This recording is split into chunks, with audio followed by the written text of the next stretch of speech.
به کارگر خسته گفت آیا به شما نهار دادند؟ مسخره اش کردند.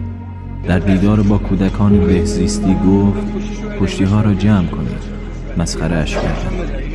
گفت اگر بخواهید برای رد شدن از بین جمعیت مردم سریع رانندگی کنید و جان مردم را به خطر بیاندازید، خودم پشت فرمان می نشینم.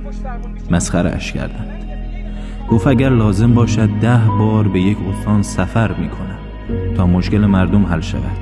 مسخره اش کردند. آخر هم در همین سفرهای استانی در یک نقطه دور افتاده بیش از 12 ساعت دنبال پیکرش گشتند. انسان بزرگ با رفتنش دیگران را شرمنده می کند. بدانند همه که در این عرصه به هیچ عنوان زخم زبونها ما را مثل استاد و بزرگمون شهید بهشتی از میدان در نخواهد کرد.